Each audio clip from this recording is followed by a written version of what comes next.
So my name is Batarina Junjun from BSIT 3 from Pusurubio, Pangasinan. So good day, sir. So I'm gonna show you the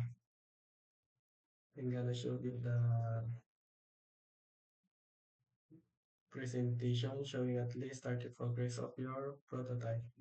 Explain the user flow and any concrete panels required for the final project. Make sure to showcase your animation, prototype, interaction, micro interaction, and other great features. So, ang ginamit natin na video dito is OBS. So, let's go to Adobe XD na tayo and ipapakita ko yung ginawa namin ng ating partners. So, isang file lang yung ginamit namin dito.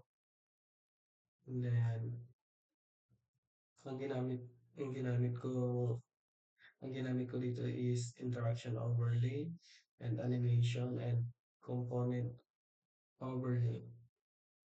So, ilaran ko na siya.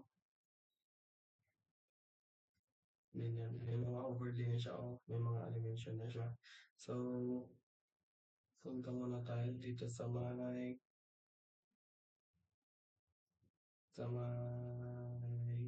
admin. Then, maglalagin na tayo. Ayan, so, ang laman ng admin ko is ito lang, revenue overview, total revenue, active user, and report analytics, yan. And then, proceed na tayo sa may user. So, sa may user ko, yan, kapag maglalagin ka, lalabas yung successful, login successful. Then, kung pinindot mo yung okay, pupunta na dito.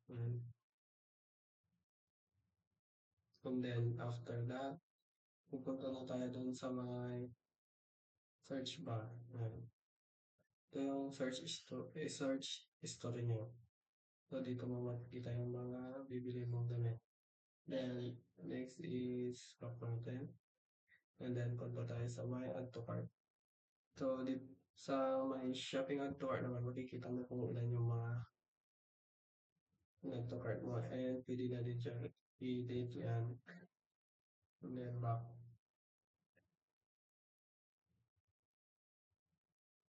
And then, yun lang sir, 20% na.